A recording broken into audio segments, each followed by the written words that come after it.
மண்டல வழிபாடு. ஆமா, உன் வாழ்க்கையிலே துன்பங்கள் எல்லாம் அகன்று இன்ப வாழ்க்கையோடு வாழ கடவுது. ஆசீர்வாதம் ஆசீர்வாதம். வெள்ளாட்டா கோவிந்தா கோவிந்தா. எங்க பொண்ணு 2 வயது நடந்தது. அதுக்கு எடை போடுறதுக்காக காணிக்கையாக இருப்பதை உண்டியில் செலுத்துவதற்கு சென்றோம். 2 வயசு குழந்தை எப்படிமா பேசும்? திருப்பதியில் சென்றவுடனே எல்லோர்களும் சொல்கிறார்கள், ஏழு குண்டடவாடா வெங்கடரமணா கோவிந்தான்னு. எங்க பொண்ணு என்ன சொல்லுது? ஏழுமலவடா வெள்ளாட்டா கோவிந்தா கோவிந்தான்னு.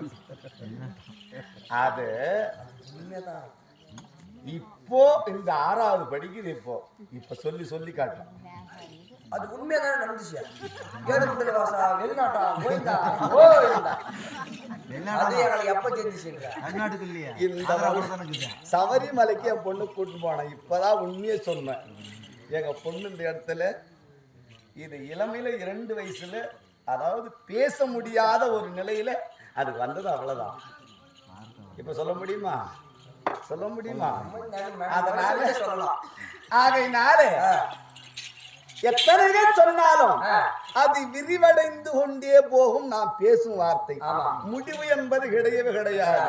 எப்படி வேணுமென வார்த்தை உரைத்து கொண்டே சென்றால் அது முடிவு பெறாமலே அது வளர்ந்து கொண்டே போகும். வார்த்தைகள் எதை வேண்டுமானாலும் பேசுவதற்கு தான் நாக்குக்கு எலும்பு கிடையாது.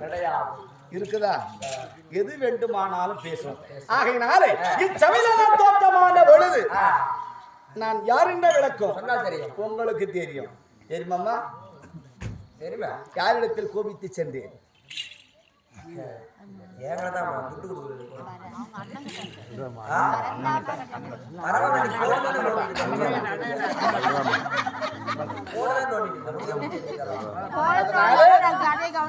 அந்த உருவம் இனி யாருக்கும் சொன்னா இனி யாரும் பார்க்க முடியாது. ஆகையினாலே அப்பேற்பட்ட உருவம் தான் இங்கு வந்தேன். அப்படியானால் நான் யார்? கேள்வா சுந்தர்கள்